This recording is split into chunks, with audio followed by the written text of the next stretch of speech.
welcome back to the channel. I hope you're doing well. I hope we are live. I'm just going to check. Whenever we're live, I like to make sure I'm not talking to myself. Shout out the Angry Moose as well. Checking up on me. Bless him. We are live. Yeah, he messaged me this morning. Nice and early. Just before we went for our morning run.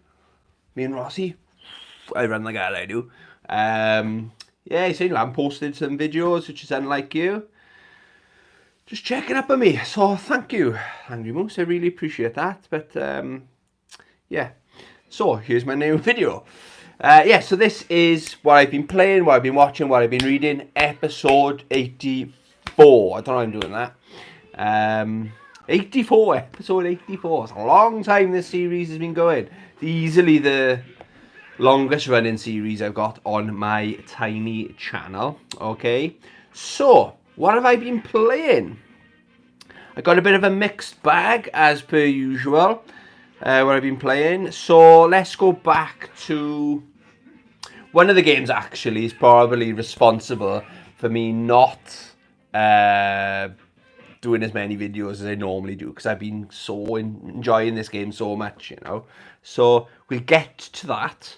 So last Sunday, blinking heck, I think I only bought this last Saturday.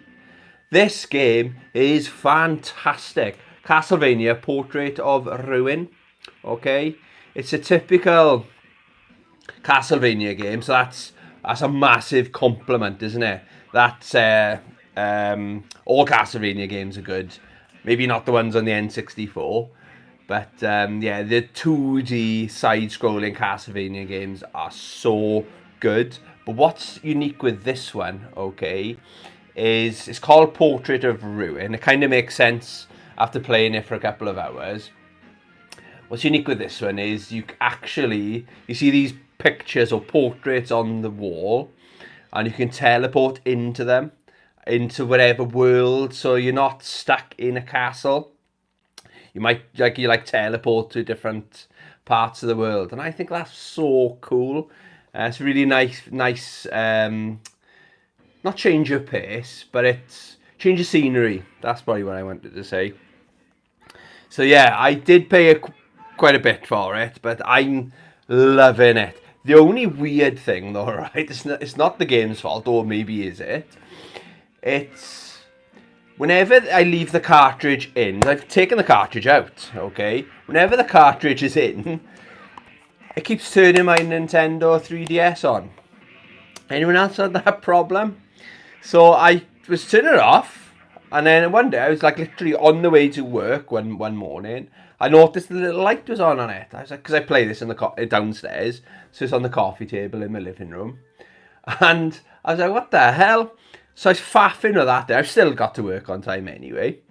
But then I noticed when you take the cartridge out, it doesn't turn on anymore. Is it a cursed game? I'm not sure what's going on there. But seriously, guys, if you're thinking of getting this, it gets 2 thumbs up from this guy. All right. What else have I been playing? Yes, I'm continuing my quest to level 500 on Grand Blue Fantasy versus Rising. I know this isn't Rising. I gotta say it every week, because if I don't say it, someone's gonna let me know in the comments. I haven't got a physical copy of Rising because where I live, this part of the planet Earth I'm talking about, this part of planet Earth, it's not actually available physical, so I like to have something in my hand. That's why I'm using this. It's a prop, okay? So I'm leveling 2B up. I was playing it yesterday. I think we're level 128, so we get in there. Maybe I've slowed down a little bit. I've only played it, mind you, 3 or 4 evenings, but literally arcade mode, level up, then go to the next game I'm going to talk about.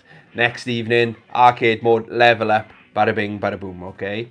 I did play a little bit whilst these games were installing, because of course it's digital. That's the advantage then if you're playing a digital game. You can play them while something else is installing, you know. So, yeah, I'm absolutely digging that game too. Right. Now, a bit of a strange one, right? So, I was playing Grand Blue Fantasy vs Rising whilst Judgment was installing, okay? That's the second time I've tried to play it. Oh, actually, I've tried to play it a couple of years ago now, and I thought, yes, it's good, but I wasn't in the mood to play it, not yet. So I uninstalled it, kept it in the collection with every intention of going back and playing it. So I was kind of in the mood. I was looking at my game collection. I thought, yeah, I'm in the mood to play this again. So whilst it was installing, I was playing some Grand Blue. And then whilst I was thinking about this, I don't know what came over me. I just had the feeling to play the next game. So I haven't actually played it. It's installed, but the next game I have finished, okay? So I think this week I'm going to, maybe later on today, see how busy I am. Yeah, I just noticed now it's got a reversible cover. Yeah, I'll finally get into it. I liked what I've played. I played it like an hour or so. But like I said, I wasn't in the mood right then. I think I tried to play it after playing a couple of the Yakuza games back to back, so I just needed maybe a bit of a change of pace, okay? So the game that's taken over my evenings this week, I've played it an absolute ton of times, is The Last of Us. This is remastered, it's PlayStation hits. Now this is on my shelf, still sealed. Obviously, if you didn't know, this is a PlayStation 3 original game, okay? So they've polished up the graphics a little bit. I know they've redone it again, it's a remake of it. But I'm not really interested. If I see it for cheap, I'll play it again. But this is good enough for me. But yeah, I played this probably, I want to say 7-8 times I've completed the main campaign in this game. And I tell you what, it's so good. I'm like, oh, this is the bit where Joel, no spoilers, so something happens to Joel, oh no. And then, oh no, this is the bit where something happens to the horse. And it's like, oh my God, it was weird though. I've said this on a few games. It was, actually one evening, it was very bizarre. I used to have a drinking problem. And wine was my tipple of choice, I suppose. Wine and Malibu, let's say. But playing parts of this game, this is my first time I've ever played it sober, okay? So, it was bizarre. It was some bits, do you know, like, if you've played it before, kind of towards the end when there's loads of snow, when you're navigating your way through the all those cabins, and it's like a blizzard coming down. I could taste wine. I could taste red wine. It's very strange. Like the brain, something in the game triggered something in my brain. So I must have either been drinking, finishing off a bottle, or gulping down a bottle of wine whilst playing that particular part. It was a very odd experience. But this is one of my top 10 favourite games. It used to be one of my favourite games of all time. I gotta be honest, from non-fighting games, it definitely is up there. Any fans of The Last of Us? Bit of me was tempted to go back and play The Last of Us 2 straight after. But I don't know, I think I need a change of pace. So probably Judgment will be that change of pace. Then maybe I'll go and play The Last of Us 2. But I think that's a better story. I know the gameplay's better on The Last of Us 2. I just love the story on it, you know. It's one of those games where you can skip the cutscenes. I've played an absolute ton of times, but I just put the control pad down and it's like, I'll watch this cutscene, you know. Great game. That's not expensive now either. It's because the remake has come out. That's forced the price of that one down. So, and it's PlayStation hits. I can't have paid much for it. And what else have I been playing? Oh, I was playing this morning. Wow. Street Fighter 6. Why am I playing Street Fighter 6 again? Akuma dropped. When did he drop? Wednesday or Thursday? I think it was Wednesday. Was it the 22nd? I think he dropped. Wow. Both. I love the fact that, he's going to grab my little figure. They're not toys, they're action figures. I was going to grab my action figure. I really like the classic Akuma skin. I like what they've done with all the white hair and all this. They've aged him or whatever. But more important, he looks incredible. At first, I was a little bit worried, mind, because you know when you first face your opponent and you can control the facial expressions. Like the first one you play in story mode of this, or arcade mode, is Chun-Li. So you know, like when her face is there, and then you got Akuma's. I don't know, it was almost like he doesn't suit the game, the way they've animated or the shading on his skin. But literally, my worries were forgotten about. As soon as round one, fight, he looks fantastic. A little bit tricky with the old controls. I haven't played Akuma, well, first time I played him. Yeah, what a great game this is, you know. So yeah, I'm back into playing some Street Fighter 6, baby. He's definitely the best character of the Season 1 pass, easily. Ed, nah, I know I wasn't fussed on him at all. What was it, Aki? And who's the... Oh, Rashid, isn't it? Rashid's pretty cool, mind. But Akuma is my boy. So, that's what I've been playing, boys and girls, grannies and aunts. What have I been watching? Right. I was watching this last night. I was having a little... I love organising my games room. This is my happy place. So, do you know, like my shelves and stuff like that. I was just rejigging some stuff over there, you know. And I put a movie on. So the movie was The King of the Kickboxers. It's definitely a product of its time. I'm shocked, right, how violent this movie is. And I watched it. My father let us rent this from the video shop. It's clearly an 18, and I would have been maximum 14, maybe 15 watching it, maybe. It is handy when you've got an older brother, and if you can convince your older brother that's the video we want to watch for the week, rent for the weekend rather. Yeah, so maybe I convinced my brother this is the one, and he convinced my father, and it must have been one of those times when my parents weren't interested in it, so they wouldn't have been around, and me and my brother just enjoyed it. But it's this guy here. He's the inspiration for DJ. So the makers of Street Fighter 2 watched this and it inspired the character DJ. Pazman90, what is occurring? Pazman90, Tony, how are you, buddy? All good in the hood? How's things with you? Yeah, just doing my weekly, what I've been playing, watching, reading. Episode 84. 84 of these videos I've done. Wow. Yeah, so I'm about halfway through, you know. So is it 80s? I don't know what it is, but it feels like a typical 80s, at best very early 90s action. Not the best acting. Nobody in this movie is going to win an Oscar, put it that way. It's quite an interesting story, I suppose, where this guy is like a photographer, a teenager at the beginning. His brother goes to Thailand. He wins the tournament.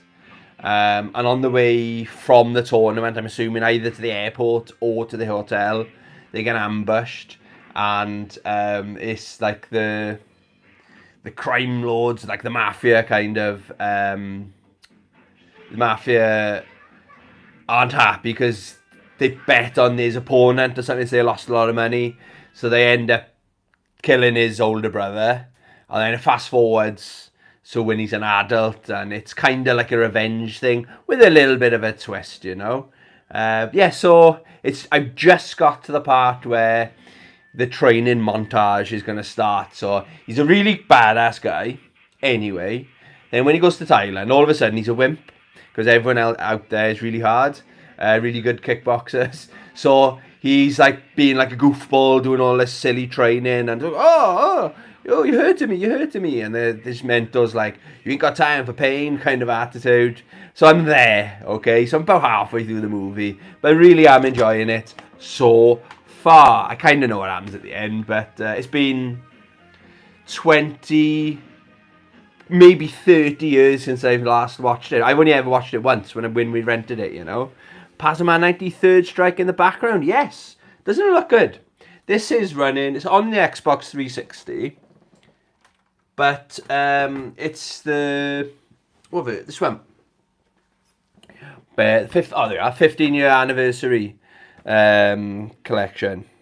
So it's got the animated movie on there as well. So I thought I'd have something cool running in the background, you know.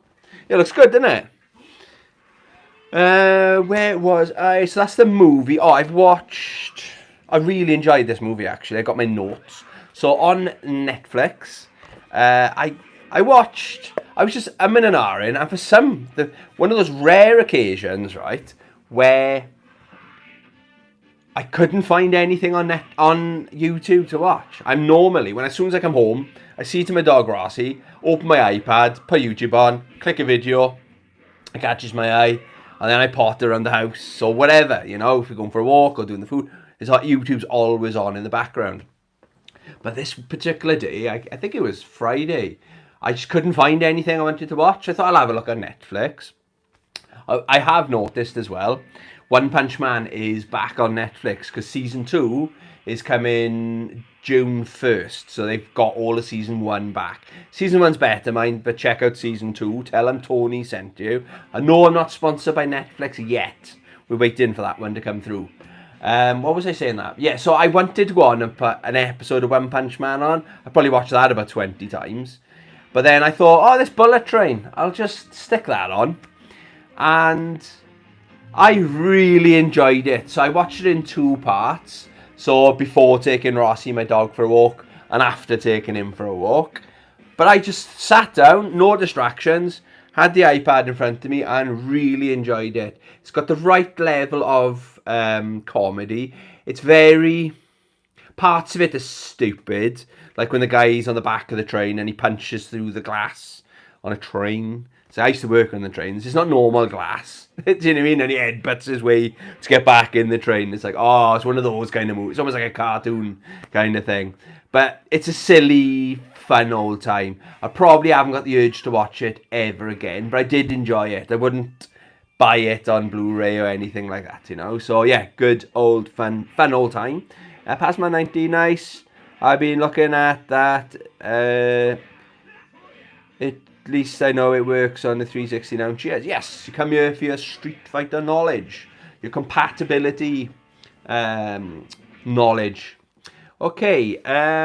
Yes, that's what I watched. 2 movies I've watched this week. I was gonna watch. Is it called Atlas? The Jennifer Lopez movie on Netflix. I've seen the advert. It's all over YouTube, right? This advert, but it reminds me of Titanfall 2. It's like, they made Titanfall the movie. Brilliant. So maybe it is. It's like she's in a mech, but the mech looks like the mechs from Titanfall, you know, because they talk to and stuff like that. There's AI involved. But I haven't watched that yet, okay? YouTube. I've watched loads of good videos this week, right? But this week's channel of the week. Oh, it was a really funny one. Very well edited as well, okay? There's a friend of the channel, someone I've shouted out before. So this week's channel of the week is Retro Ed UK. Retro Ed UK. If you watch my content, there's a good chance you watch his content as well. And the video is seeking revenge on a Facebook Marketplace scammer. So it's very well edited, right? Probably your best video as from an editing point of view. Like, he does pickups videos like I do. But it's very clever what he's done. But it's... Just go watch the video. But it's kind of... He's wasting the time of a Facebook scammer, you know. Because there's so many people out there just trying to make a quick buck and copying screenshots off Google, pulling it off eBay, and then selling it on the Facebook Marketplace. And they're getting away with it. So it's nice to see someone wasting their time, because they're wasting time with Retro Ed when they could be scamming someone else. That's the way I look at it anyway. I think that was his intention as well. So this week's channel of the week is Retro Ed UK, and the video is seeking revenge on a Facebook Marketplace scammer. Good video. I really enjoyed that. Right. what's after what I've been watching? What have I been reading? So I started my new book, Ready Player One. What a great book. Now, I have just finished Deception Point. That's written by Dan Brown. If you didn't know, he's the writer of The Da Vinci Code, Angels and Demons and stuff like that, okay? The Lost Symbol. But what he said, I struggled basically to get into this because Dan Brown's this is a more interesting story to me. But, here's the book. This is still there from last week. But the way he writes is, I just go through a page much quicker. I'll read like a chapter in a fraction of the time it takes me to read a chapter of this at the start. So I plan to read 30 pages last Sunday. And I really struggled. I was like shaking my eyes. Maybe because I was tired as well. But I was like, I almost put the book down. I'm so glad I didn't. I'm about, about 130 pages in now. But it's a little bit of a slow burner. But then when you get like past page 40, it's great. It's absolutely great. It's if everyone says, oh, I've seen the movie, it's very different to the movie, okay? If I remember, I haven't watched the movie for a while, where the first key, I think they're on the racetrack and everyone's trying to win this race and nobody can actually complete the race. Like King Kong's in it and everything. Nobody can get past Kong, if I remember rightly. But he comes up with, he goes in backwards or something. It's very weird, and like he goes underneath the track. None of that's in this book, okay? This is set over a much longer period of time as well. It's comment Pasma90. I'm watching this from the start, Tony. As I miss what games you have been playing. Catch you soon, buddy. Love you. Bye. Yeah, have a good one. Thank you for stopping on by. Much appreciated. Hope you have a great Sunday. Yeah, so she's met as Artemis. So Percival is the main character, isn't it? So he's met her, but it's explained a lot better in the book, okay? What I like is the first key, or the first egg that he gets, is he's very poor. I like this, right? He's overweight, he's poor, and to get off the first planet, or the only planet he can go on, is the education planet, okay? So for school purposes, that's how he's got the gloves and the visor, okay? And everyone else is looking. It's been 5 years as well. So since the quest started, nobody got past the first bit, the first key, for 5 long years. Everyone's searching all these hundreds of thousands of planets. But then he's like, I'm stuck here, I can't really do it, because you got to pay to go off-world. But it turns out the key's on that planet. So he's stumbles across it, and it's cool the way he does it. But yeah, definitely, if you like the movie, I'm quite confident you'll enjoy the book more, but it's very different. I'm at that way of thinking because I read the book before I'd watched the movie. But my opinion, I do think this is better than the movie. I'm not dissing the movie by anything, but yeah, that's what I've been reading, okay? That is everything. Along we'll be going for 23 minutes. That's not too bad. Thank you everyone that watched this video to the end. I hope the audio was okay as well. It wasn't the best last week. Yeah, thank you very much for watching. Please consider Hadouken that subscribe button. Help an old man out. Trying to grow a channel, isn't it? Don't know. Yeah, thanks for watching. Have a great Sunday. Love you.